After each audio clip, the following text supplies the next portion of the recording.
मित्र अरुणार आपद काल पर किए जाए ओ बट्टा लाइयो खोड़ के सुनियो बाबा। ओ भैया ये शरीर नहीं रहेगा, आया है सो जाएगा, राजा रंग फकीर। बट्टा लाइयो खोड़ के, खोड़ किसको कहते हैं? शरीर को। तुमको कोई नहीं जानता, ये शरीर ही तुम्हारा परिचय है जगत के लिए, तुमको नहीं जानता। तो बट्टा लाइयो खोड़ के सुनियो माँ। थोड़े से लालच में भाई भाई से झगड़ा न करे, पति पत्नी से झगड़ा न करे, पत्नी पति से झगड़ा न करे, बहन भाई से झगड़ा न करे, भाई बहन से झगड़ा ना करे। अरे बट्टा लाइयो खोड़ के सुनियो मारा। जो आया यहाँ आके जाना पड़ेगा, काया कुटीर खाली करना पड़ेगा, काया कुटीर खाली करना पड़ेगा। आया यहाँ आके, आया यहाँ आके जाना पड़ेगा, काया कुटीर खाली करना पड़ेगा, काया कुटीर खाली करना पड़ेगा। ओ बट्टा लाइयो खोड़ के सुनियो बाबा, बट्टा लाइयो। इस शरीर के आरूढ़ होकर कितना व्यवहार निभा रहे हो, कितना काम आ रहा है ये शरीर हमारे, कितना काम आ रहा है बताओ। इसी से तो मन नाना प्रकार के स्वाद ले रहा है, संपूर्ण इंद्रियां मन के सहारे ही तो रस ले रही हैं। कितना सहयोग दे रहा है ये शरीर, और अपने मन के वशीभूत होकर संयम का डंडा यदि तुमने गिरा दिया, मन की लगाम खुली छोड़ी, यदि इसको काबू में नहीं रखा तो इस शरीर को बदनाम करके रख देगा ये।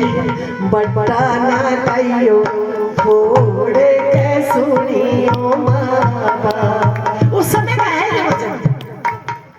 महाराणा प्रताप, क्या बात रही होगी भूमाशा सेठ की। जब महाराणा प्रताप बिल्कुल थक गए, कुछ खाने के लिए रहा ही नहीं, बचा ही नहीं, सोचा बस मर जाएंगे, शरीर को त्याग देंगे, जितने दिन चलेगा जंगल में चलेगा।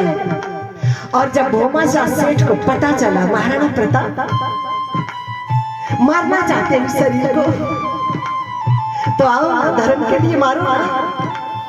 बट्टा लाइयो कहेंगे प्रताप आपको कोई नहीं जानता, आपका शरीर का परिचय जगत के लिए परिचय है। और कहेंगे वो देखो शरीर की मृत्यु के बहस है, भूख प्यास के बहस है, और वो देखो बट्टा लाइयो खोड़ के सुनियो। इसलिए कहा प्रताप क्या करने जा रहे हो? बोले क्या कर, कोई साधन तो नहीं, करूं क्या? भोजन के बिना शरीर नहीं चलता, अस्त्र शस्त्र के बिना युद्ध नहीं हो सकता, अस्त्र शस्त्र धन के बिना संभव नहीं। तब भूमाशा सेठ ने कहा क्या बात है, 3 पीढ़ी की मेरे कमाई, ऐसा कुछ कर लियो, 3 पीढ़ी की मेरे कमाई, धर्म हेतु सब देऊंगा लाई, धर रखी है जोड़ के ले लीजो। गुटी गए धर राखी से, बहुत इकट्ठा कर रखा होगा तुमने, जोड़ के ले लीजो आप। बट्टा लाइयो खोड़ के सुनियो माँ बाप। बट्टा कुछ ऐसा मत कर लेना जीवन में जिससे बेचारा ये शरीर तुम्हारा साथ दे रहा है, कहीं इस शरीर को कोसे। व्यवहारिक दृष्टि में एक छोटा सा दृष्टांत है समझाने के लिए। एक माताजी थी, किसी को लस्सी तक नहीं डालती थी, और जब शरीर पूरा होने लगा अपनी बहू को बुलाया, बेटी एक काम कर दे मेरा। क्या? अभी तक तो तूने कोई बात मेरी नहीं मानी, आखिर मेरी बात मान ली। हाँ बताओ, मान लेती हूँ। बोली मेरे को भली खुआ दे। मेरे को मतलब शरीर की दृष्टि से। ठीक है। अब सासू की वो दिन में सब पूरे हुए, फिर लस्सी वाले शुरू हुए। अब वो दरवाजे के पीछे खड़ी हो गई डंडा लेकर। अब तो सिल्वर विल्वर के वो रखने लगे, तो डबरे उबरे से और तरह के। पहले मिट्टी की वो कुल्हड़ी वगैरह होती थी, वो लेके आई लस्सी के लिए। अब उसने तो जैसे वो हाथ में ले रखी है, उसकी तो पीठ हो जाती है, उसको डंडा मार तोड़ देती। बोली बहन तेरी सास भली थी तेरी से, तो वो कम से कम मना करती थी, लेकिन हमारे बर्तन भांडे तो नहीं फोड़ती थी। अरे तेरी सास क्या थी? भली थी। तो कुछ ऐसा नहीं करना, बट्टा न लियो खोड़े कैसे। इसकी ये कहलाइयो, इसकी सास तो साल में 1 या 2 सत्संग करवाती थी, और बहू तो बहू है भाई। साल में कई बार बाबा जी को बुलाती है। बट्टा न लियो खोड़े के सुनियो। देखो सज्जन व्यक्ति जो होते हैं ना, अपने मुख से अपनी बड़ाई नहीं करते। 10-15 दिन पहले भाई कृष्ण आया, महाराज जी एक सत्संग और कराऊंगा। मैंने कहा उठी होगी कि भाई कई दिन से लगातार सत्संग सुन रहे हैं, लेकिन ये नहीं बताया कि इस निमित्त कराऊंगा। उसके लिए मेरे को कल परसों पता लगा। बच्चे ने बाहर से ही फोन किया, इसने मोहित ने दिखाया, गुरुजी मैंने मेरे पापा के लिए ये जूते लिए, फीते वाले जूते। हाँ आपकी दृष्टि से जूते का मायना अलग हो सकता है, लेकिन मेरी दृष्टि से जूते का मायना बहुत सुंदर है। कृष्ण ने कहा ये फीते वाले जूते, तो मिलिट्री वाले कौन से जूते पहनते हैं? मिलिट्री वाले फीते वाले जूते पहनते हैं। क्यों? क्योंकि वो अच्छी तरह से कसे जाते हैं, बढ़िया से कसे जाते हैं, उनमें से पांव बाहर नहीं निकलता।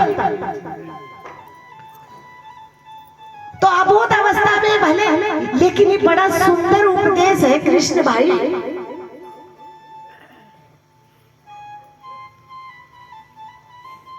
पांव जो है ना, पांव, हमारा मन प्रत्येक इंद्री से बंधा होता है।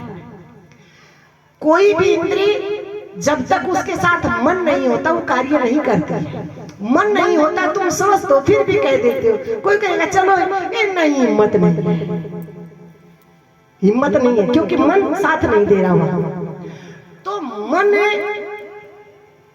कहीं इन पांव से ऐसी किसी जगह में न रखा जाए जहां से लौटना बड़ा, कोई ऐसे दलदल में न ले जाए जहां से लौटना बड़ा हो जाए मुश्किल।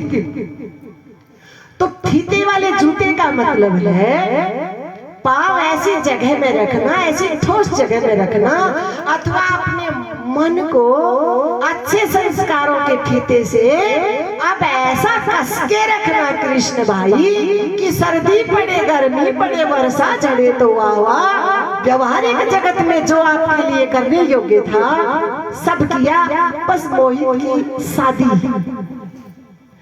और उस शादी के लिए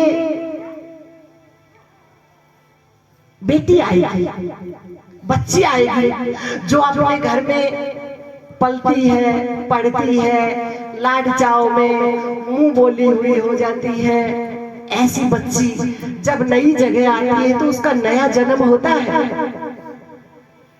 जब जानकी जी आई तो दशरथ जी